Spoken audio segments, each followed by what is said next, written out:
In a remote mining colony prison, dozens of prisoners are forced into hard labor each day, their voices silenced by a special device affixed to their mouths. This device prevents them from speaking, effectively muting any form of rebellion. When a critical machine known as the Crusher Pit malfunctions, a guard summons Kai, a skilled prisoner, to repair it. Within minutes, Kai gets the machine running again, showcasing his technical expertise. Suddenly, the guards escort a new prisoner into the facility, causing a stir among the inmates. To everyone's shock, the newcomer is none other than General Hatch, the leader who lost a civil war against General Lang. The sight of Hatch inspires one of the former rebels to stand up, only to be brutally struck down by a guard. In retaliation, the prisoner headbutts the guard, sparking a brawl. Another prisoner seizes the opportunity to harm a guard, using his chains to beat him into submission. Sensing an imminent riot, another guard activates the Crusher Pit, reversing the machine so that the chains attached to the prisoner's legs begin dragging them toward the deadly pit. One prisoner is quickly pulled in and gruesomely shredded to death. Amid the chaos, Hatch discreetly signals a hidden ally, and a guard is suddenly taken out by a sniper's shot from afar. This ignites a full-scale uprising, with Hatch leading the charge against the captors. As the violence escalates, the guard controlling the Crusher Pit uses the machine again, pulling more prisoners into the pit. Kai, witnessing the massacre, rushes to the machine to try and stop it, but the chain around his own leg starts dragging him toward the pit. Desperate, he grabs a fallen weapon and shoots at the chain, but to no avail. In a final act of survival, Kai sacrifices his leg to escape the machine's deadly grip.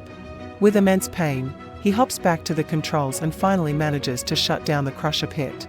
The last remaining guard attempts to fight back, but Hatch signals his hidden sniper once more, and the guard is swiftly eliminated. As the adrenaline fades, Kai collapses from exhaustion and blood loss. Kai later awakens aboard Hatch's ship, discovering that a mechanical prosthetic has replaced his lost leg. Hatch uses a device to remove the silencing gadget from Kai's mouth and explains his mission.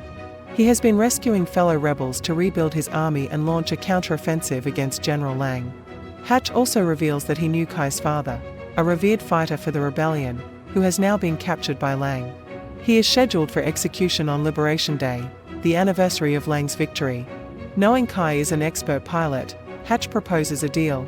Kai must hijack an important enemy ship to retrieve critical data. If successful, Hatch will use this intel to mount a rescue mission for Kai's father. With no other option, Kai agrees to the mission. Kai is then placed in suspended animation and smuggled onto the enemy ship, known as the Arrowhead. During the journey, Kai awakens early as planned and begins accessing the ship's records. Hatch, communicating through a radio, instructs Kai to plug in a device that will automatically download the required data. As Kai proceeds, a warning message appears on the screen, indicating that continuing could leave the system vulnerable. Hatch reassures Kai that it's only a temporary risk, and Kai presses on despite the red alert. As the download completes, the ship's systems begin to fail, causing a catastrophic chain reaction. The Arrowhead's stability is compromised, and electromagnetic storms outside the ship exacerbate the situation. Hatch instructs Kai to transfer the files immediately, but before he can complete the task, the ship sustains critical damage, severing his communication with Hatch. In a desperate attempt to survive, the ship ejects all escape pods, including the one containing Kai. Kai manages to board the ship's shuttle just before it too is expelled, crashing onto a nearby planet. When Kai regains consciousness, he tries to re-establish contact with Hatch but receives no response. Venturing outside, he sees escape pods scattered across the planet's surface but is quickly forced back inside due to the toxic atmosphere. The ship's AI, Reef, warns Kai that prolonged exposure to the planet's air could result in paralysis or death. With only 12% oxygen remaining in the shuttle, Kai realizes he must find a new supply soon. A distress call from a crew member named Oleander comes through, urging any survivors to meet at a specific crash site. Kai grabs an oxygen mask and heads out to explore the area. He finds parts from various crashed pods and discovers Oleander's lifeless body, bleeding out on the ground. Nearby, Kai locates an intact pod with someone moving inside. He opens it to find Taran, a fellow survivor. Sharing his oxygen mask, Kai helps Taran back to the shuttle, but as they leave, something unseen drags Oleander's body away. Back at the shuttle, Taran logs into the system and immediately becomes suspicious of Kai's intentions. Reef conducts a scan but fails to locate the arrowhead wreckage. Taran urges Kai to hurry, knowing that if they don't find the escape pod soon, they'll be stranded on the planet. Despite repeated attempts, Kai is still unable to reach Hatch, leaving him and Taran to face the unknown dangers of the planet alone.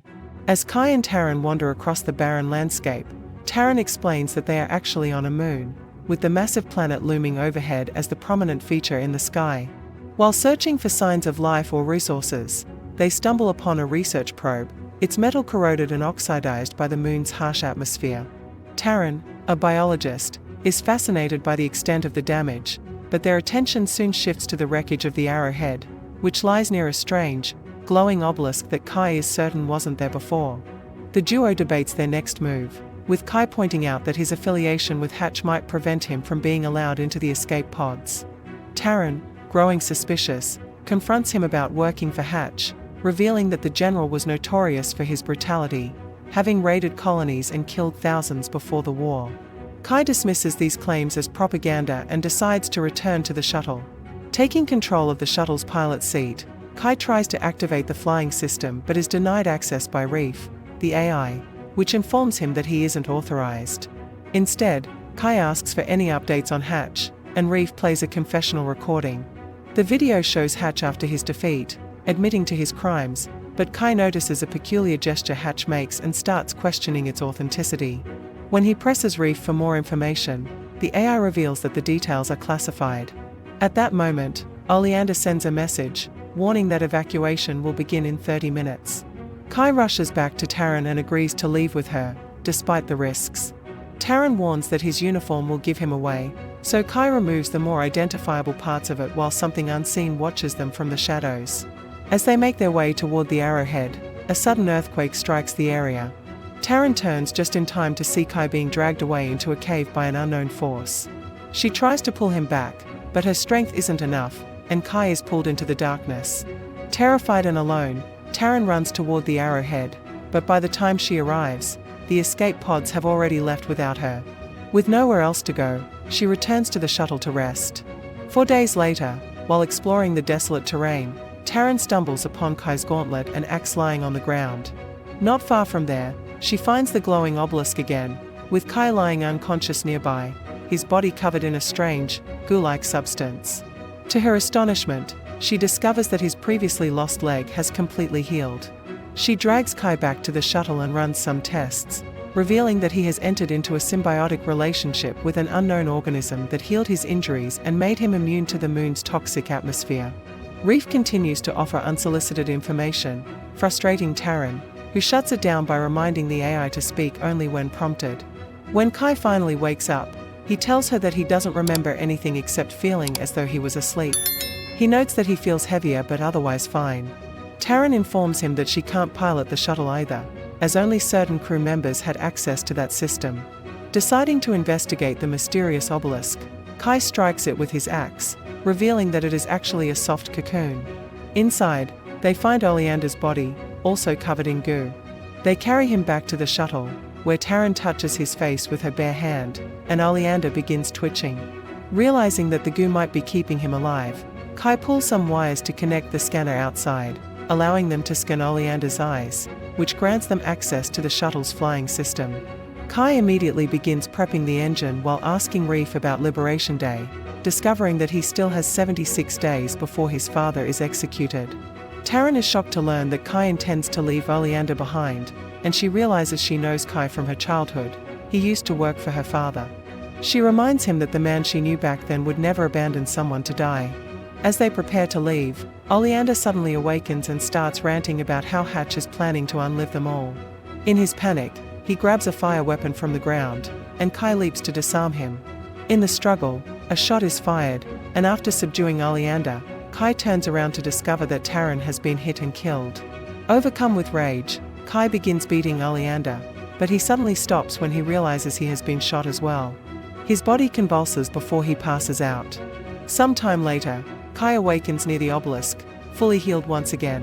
Dazed, he notices strange lights floating in the sky before returning to the shuttle, only to find Taran's and Oleander's skeletons lying on the ground. Shocked and horrified, Kai enters the shuttle and discovers that the engine has burned out from running continuously while he was missing. Reef informs him that 34 days have passed, and there are now only 42 days left until Liberation Day. Reef also reveals that while Kai was gone, it detected Oleander's heartbeat in the area, indicating that he, too, is being revived by the same mysterious force. Curious, Kai returns to the caves and observes footprints in the sand. When he reaches out to touch the walls, his hand begins to glow like the obelisk. Unnerved, Kai decides to head back to the shuttle. Over the next few days, Kai scavenges the wreckage of crashed pods, gathering parts to repair the shuttle's engine. He also retrieves Taran's ID badge, which he keeps as a reminder of his fallen comrade. As he works, Reef plays old cartoons to keep him company, a small comfort in the midst of his isolation. One night, Kai is jolted awake by a strange noise reverberating through the shuttle. Suddenly, an unbearable pain seizes his body, and Reef, the AI, detects a dangerously elevated heart rate. Struggling to his feet, Kai stumbles out of bed, only to collapse in agony, inadvertently damaging the repairs he had been working on. Sensing the danger, Reef suggests that Kai leave the shuttle before he does more harm. Desperate and disoriented, Kai sprints toward the cave where he first encountered the mysterious obelisk. The strange noise grows louder, and as Kai looks on in terror, a monstrous figure emerges from the darkness. Panicked, he tries to flee but is overcome by intense pain as grotesque limbs begin to protrude from his back, causing him to pass out. When Kai regains consciousness, he finds himself once again covered in the mysterious goo. He makes his way back to the shuttle, now understanding that fear and pain trigger the terrifying transformation within him. Determined to rid himself of the creature inside, Kai vents his frustration on the shuttle's engine, striking it repeatedly while lamenting his inability to save his father on Liberation Day. Reef then drops a devastating revelation. Kai has been unconscious for so long that Liberation Day passed 2 days ago.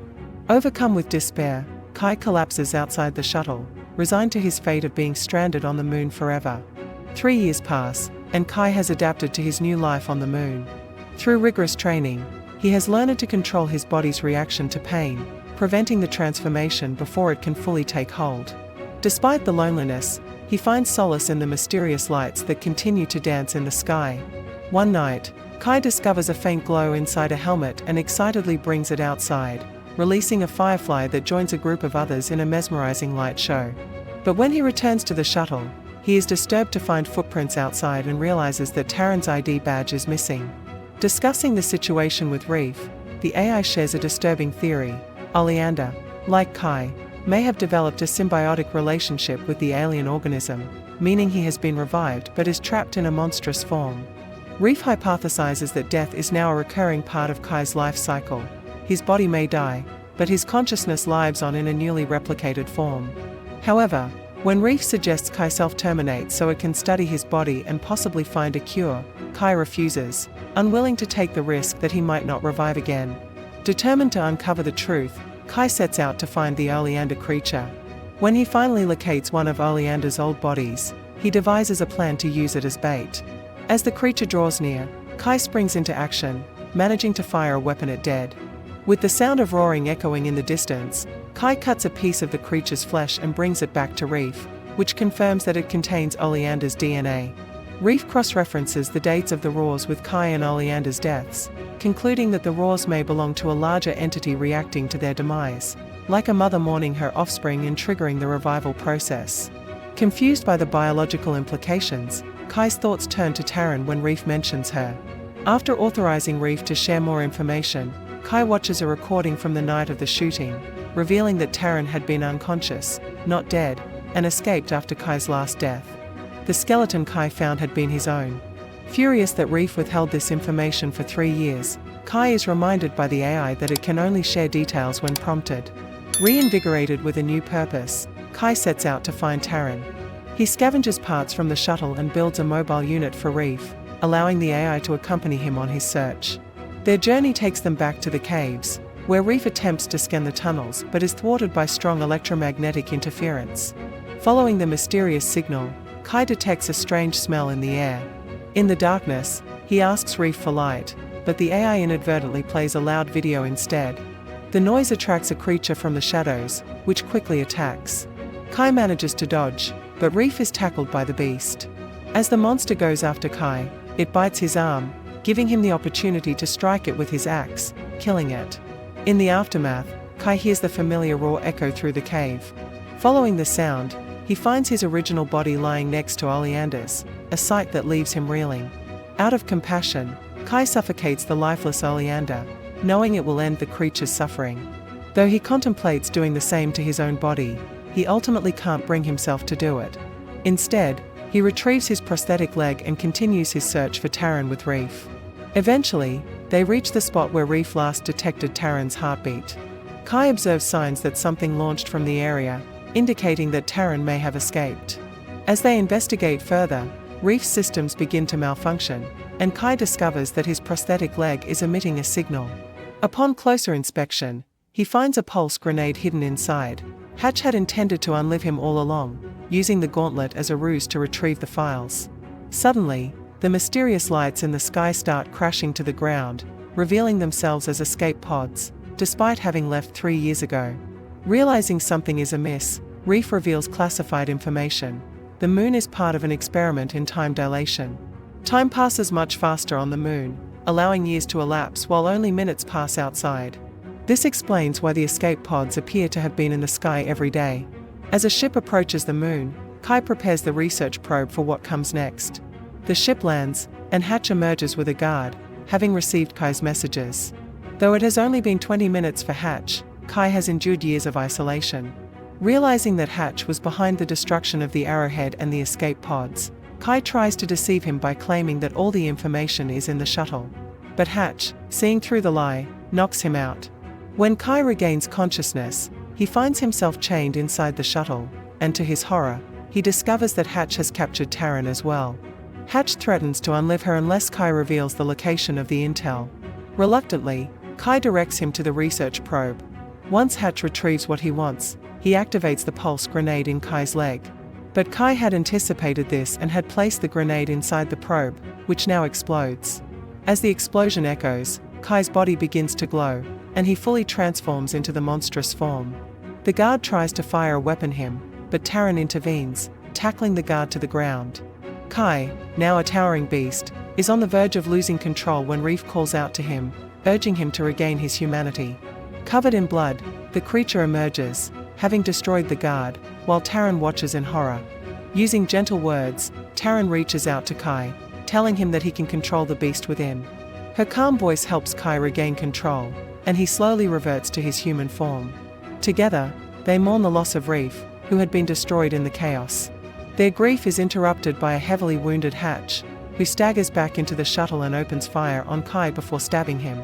Drawing on his monstrous strength, Kai grabs Hatch by the neck, allowing one of his creature limbs to emerge and finish him off. With Hatch dead, the duo manages to reactivate Reef and escape the moon in Hatch's ship. As they leave, the sound of a mournful roar echoes near Hatch's body, hinting that the cycle of revival may not yet be over. And that's a wrap of this movie review. Share your thought about the movie in the comment section. Subscribe for more videos like this, turn on notifications, and leave a like to support this channel. Thank you for watching.